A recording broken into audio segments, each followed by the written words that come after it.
இன்றைய வசனம் தியானத்தின் தலைப்பு: நோவாவுக்கோ கர்த்தருடைய கண்களில் கிருபை கிடைத்தது. ஆதியாகமம் 6ஆம் அதிகாரம் 8ஆம் வசனம். நோவாவுக்கோ கர்த்தருடைய கண்களில் கிருபை கிடைத்தது. நோவாவுக்கு கர்த்தருடைய கண்களில் கிருபை கிடைக்க காரணம் என்ன? அடுத்த வசனத்தில், நோவா தன் காலத்தில் இருந்தவர்களுக்குள்ளே நீதிமானும் உத்தமனுமாயிருந்தான். நோவா தேவனோடே சஞ்சரித்து கொண்டிருந்தான். நாம் வாழ்கின்ற இந்த கொடிய காலத்திலே எப்படி நாம் நீதிமானாக உத்தமனாக இருக்க முடியும்? அவசரமான இந்த உலகத்தில் எப்படி நாம் தேவனோடு சஞ்சரிக்க முடியும் என்று நினைக்கலாம்.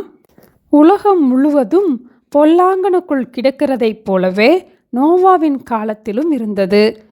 இதன் மத்தியிலும் நோவாவின் குடும்பத்தார் எப்படி ஜலப்பிரளயத்திலிருந்து காக்கப்பட்டார்கள் என்று நாம் தியானிப்போம். நோவாவின் காலத்தில் இருந்த ஜனங்கள் எப்படி இருந்தார்கள் என்று இதே அதிகாரம் 5ஆம் வசனத்தில் நாம் இவ்வாறு வாசிக்கிறோம். முதலாவதாக, மனுஷனுடைய அக்கிரமம் பூமியிலே பெருகினது.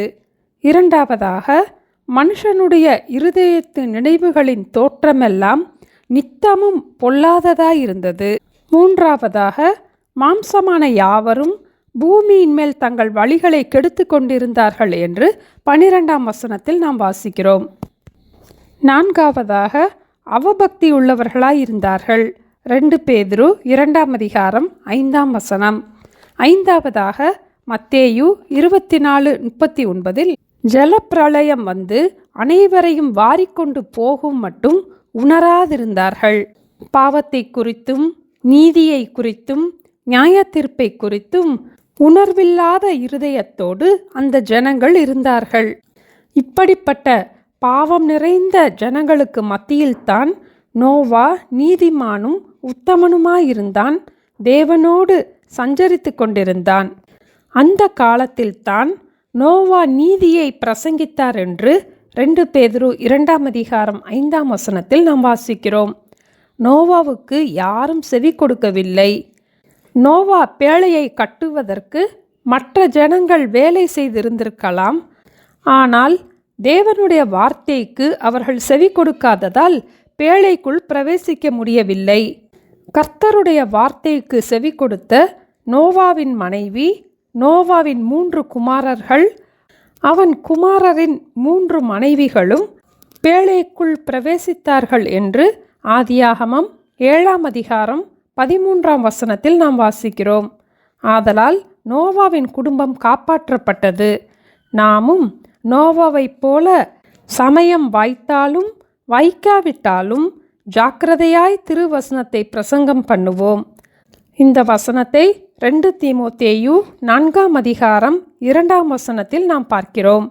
நம் குடும்பத்தில் உள்ளவர்களும் காக்கப்பட அவர்களுக்கும் நாம் ஆண்டவருடைய வார்த்தையை கூறுவோம்.